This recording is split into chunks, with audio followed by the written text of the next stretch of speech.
Bertempur dari parit ke parit, pasukan Ukraina bunuh 30 orang Rusia, dan mengeluarkan mereka yang selamat dari posisi penting di timur.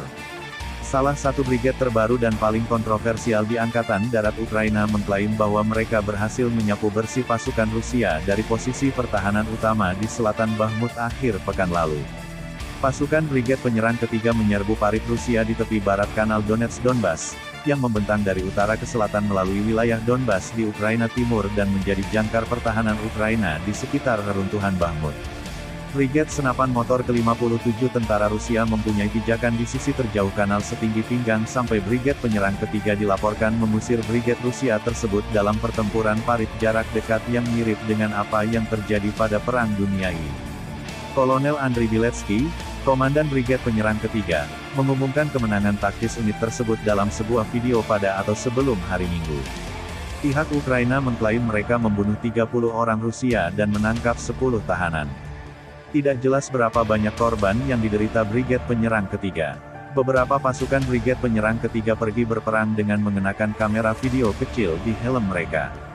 Video mereka menggambarkan pertarungan yang mengerikan, saat tim infanteri Brigade Ketiga menyerbu parit Rusia.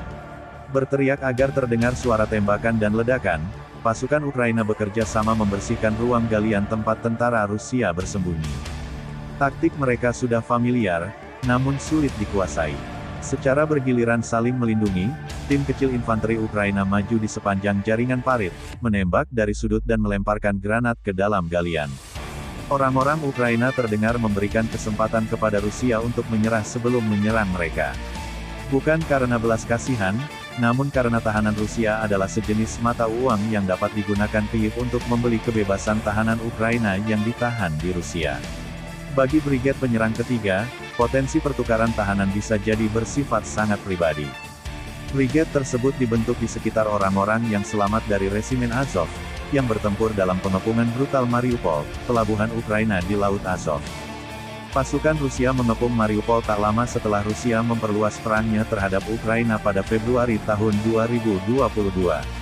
Resimen Azov dan pasukan sekutu bertahan selama 3 bulan ketika Rusia secara efektif menghancurkan kota tersebut, menewaskan puluhan ribu orang. Ketika Rusia akhirnya merebut Mariupol pada Mei tahun 2022, mereka juga menangkap ribuan tentara Ukraina, termasuk banyak anggota Azov.